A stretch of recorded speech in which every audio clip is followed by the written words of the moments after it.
देखा जाए इस क्वेश्चन को 10वां नंबर का, तो ये मोस्ट आईएमपी क्वेश्चन कहलाता है। कई बार ये क्वेश्चन आ भी चुका है ना। क्या है? एक पिग्गी बैंक। कौन सा बैंक है? Piggy bank. इस पिग्गी बैंक में 50 पैसे के 100 सिक्के हैं, 1 रुपये के 50 सिक्के हैं और 2 रुपये के 20 सिक्के हैं और 5 रुपये के 10 सिक्के हैं। यदि पिग्गी बैंक को हिलाकर उल्टा करने पर कोई एक सिक्का गिरने के परिणाम क्या है? समप्रायिक। समप्रायिक घटना मैंने क्या बताया था? समसंभावी घटना, मतलब जिसके घटने के अवसर ये क्या होते हैं? समान होते हैं। भाई पिग्गी बैंक आप जानते हो एक क्या रहती? मिट्टी का घड़ा रहता है या मिट्टी का एक सुअर का चित्र वो वाला एक घड़ा रहेगा कहना चाहिए, उसको पिग्गी बैंक कहा जाता है। मतलब बच्चों का बैंक है वो, है ना, जिसमें बचत के 1 रुपये 2 रुपये अपने पास सिक्के वगैरह बच रहे हैं तो हम उसमें क्या कर देते हैं? डाल देते हैं। परंतु उसको कम नहीं आंकना चाहिए, उसमें भी बहुत सारे रुपये जमा हो जाते हैं, है ना। तो उस पिग्गी बैंक में क्या किया गया कि 50 रुपये के 100 सिक्के, जब उसको फोड़ा गया तो 50 रुपये के 100 सिक्के, या फोड़ा भी नहीं गया तो उसके अंदर 50 रुपये के कितने सिक्के हैं? 100 सिक्के। 1 रुपये के कितने सिक्के हैं? 50 सिक्के, है ना। और फिर इसके बाद 2 रुपये के कितने सिक्के हैं? 20 सिक्के हैं। और फिर 5 रुपये के कितने सिक्के हैं? 10 सिक्के। ठीक है। अब क्या करना है कि उस पिग्गी बैंक को क्या किया गया है? उल्टा कर दिया गया है। उल्टा करने पर क्या है? हमें प्रायिकता ज्ञात करने हैं कि इसकी क्या प्रायिकता? समप्रायिक घटना रहेंगी इसमें। समप्रायिक घटना मतलब कोई भी सिक्का गिर सकता है पलटाने पर।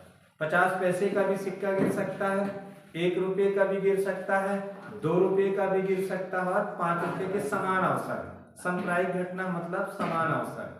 तो हमें ज्ञात क्या करना है? यहाँ पर देख लीजिए कि इसकी क्या प्रायिकता है कि 50 पैसे के यदि वो सिक्का गिरेगा तो 50 पैसे का होगा, और इसकी क्या प्रायिकता है कि वह सिक्का 5 रुपये का नहीं होगा, है ना। तो यहाँ पर इस सवाल को मैं एक चित्र के माध्यम से आपको समझा रहा हूँ, है ना। ये हमारे पास ये क्या है? Piggy bank. कौन सा बैंक कहलाया? इसको हमने मान लिया ये पिग्गी क्या है? बैंक। ये देख लीजिए डायग्राम के माध्यम से समझा देता हूँ। इस पिग्गी बैंक में ये बताइए 50 पैसे वाले सिक्कों की संख्या क्या है?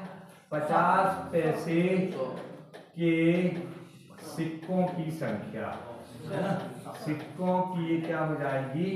संख्या बराबर ये क्या है? 100 सिक्के।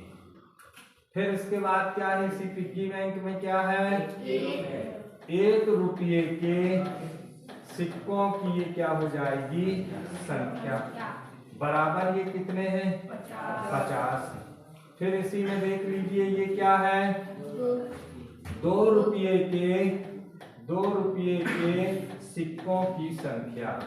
सिक्कों की ये क्या आ जाएगी? आपकी संख्या बराबर कितनी है? 20। फिर इसी पिग्गी बैंक में ये क्या है? आपके 5 रुपये के सिक्कों की ये क्या हो जाएगी? संख्या बराबर ये कितनी है? ये बराबर ये 10। तो ये देख लीजिए 100 धन ये क्या हो जाएगा आपका? 50। कुल सिक्के कितने कहलाए? कुल सिक्कों की संख्या समझना बराबर क्या हो जाएगी? 100 सिक्के धन 50 सिक्के धन 20 सिक्के धन 10 सिक्के बराबर क्या हो जाएगा? 180 सिक्के। मतलब उस पिग्गी बैंक में कुल कितने सिक्के कहला रहे हैं यहाँ पर? 180 सिक्के। अब इस पिग्गी बैंक को क्या कर दिया गया? पलट दिया गया। तो अब कोई भी सिक्का गिर सकता है कि नहीं गिर सकता पलटने पर? समप्रायिक घटना है, समान अवसर। हमें ज्ञात क्या करना है यहाँ पर कि 50 क्या है? 50 पैसे की सिक्कों की संख्या, गिरने की संख्या हमको ज्ञात करना या घटना ज्ञात करना, प्रायिकता ज्ञात करना। तो यहाँ पर हम इस सवाल को यदि हम हल करें तो यहाँ पर हम क्या लिखेंगे? हल में ये क्या है? दिया है। काय में दिया हुआ है? पिग्गी बैंक में।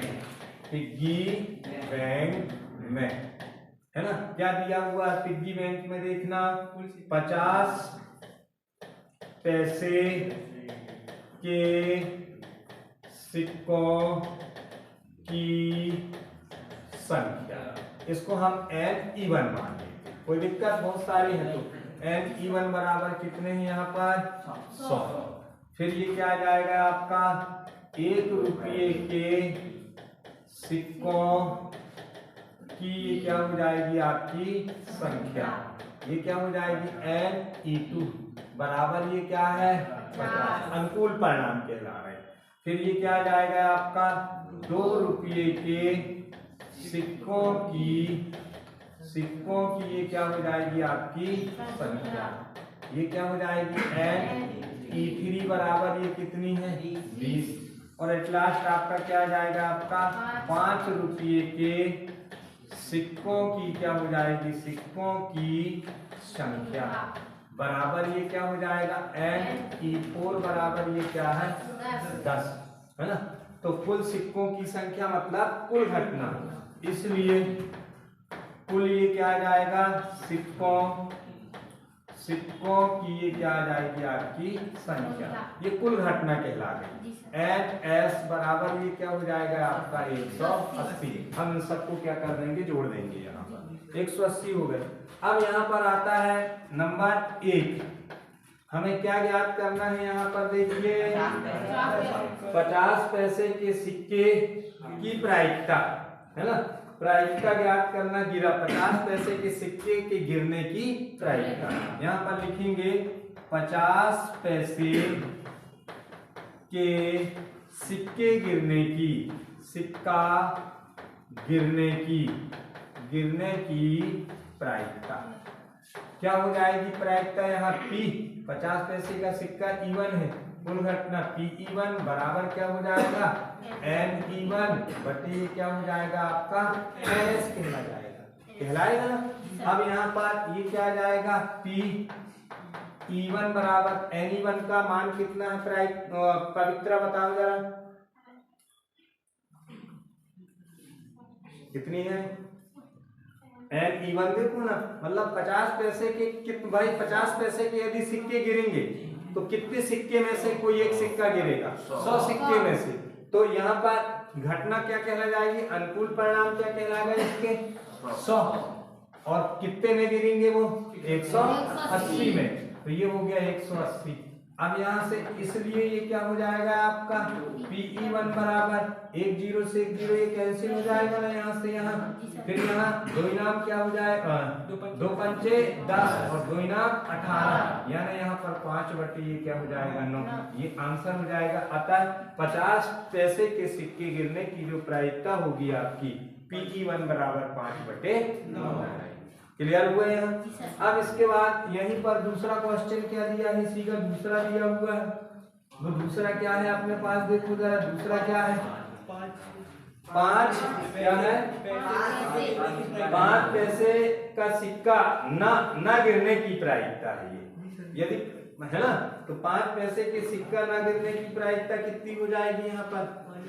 तो 5 पैसे के सिक्के गिरने की प्रायिकता धन क्या हो जाएगा? ना गिरने की प्रायिकता बराबर कितना हो जाएगा? 1 कहला जाएगा। तो यहाँ पर देखते हैं, हम मान लेते हैं यहाँ पर 5 पैसे, वो क्या 5 रुपये है ना, यह जाएगा आपका 5 रुपये के सिक्का गिरने की प्रायिकता, इसको मैं शॉर्ट कर दे रहा हूं, प्लस क्या हो जाएगा? ना गिरने की प्रायिकता, ना गिरने कि ये क्या हो जाएगी आपकी प्रायिकता बराबर क्या हो जाएगा? 1। अब 5 रुपए के सिक्के गिरने की प्रायिकता, 5 रुपए के सिक्के कितने हैं यहाँ पर? देखो कितने हैं ये? 10। कितने में गिरेंगे ये? 180। धन ये क्या हो जाएगा? ना गिरने की प्रायिकता हम Pe बार मान लेते हैं इसको। Pe ये क्या है आपका? कहाँ आ गए? ये देखो ये E4 में आ जाएंगे। ये थोड़ी देर के लिए हम 1 मिनट रुकना ना, थोड़ी देर के लिए हम इसको भी हम वो कर देते हैं। और ये गिरने की प्रायिकता कितनी कहला रही है? ये Pe क्या कहला जाती है? 4। और ना गिरने की प्रायिकता Pe4 की बार बराबर ये कितना कहला जाएगा? 1। घटना के घटित होने धन घटना के घटित न होने। Pe4 कितना हो जाएगा? आप देखो 10 कितने में से 180 में से, और ये ना गिरने की प्रायिकता है Pe4 बार बराबर 1, यहीं से कट जाएगा, ये कट गया ना, तब ये क्या हो जाएगा Pe4 बार बराबर 1, और ये क्या हो जाएगा ऋण 1/18। यहाँ से लघुत्तम क्या आ जाएगा आपका 18, 18 एकम 18 यहाँ पर 1, और इसलिए क्या हो जाएगा आपका Pe4 बार बराबर 17/1 हो जाएगा 18, ये आंसर हो जाएगा। तो 5 रुपए के सिक्के ना गिरने की प्रायिकता कितनी हो जाएगी 17/18, है ना। तो ये हो गया, और गिरने की प्रायिकता पूछा जाता तो 10/180 यानी 1 क्या हो जाता 18 के हो जाता। क्लियर। तो ये क्वेश्चन हो गया, आपको बनेगा ये क्वेश्चन। चलिए ठीक है, लिख लीजिए इसको।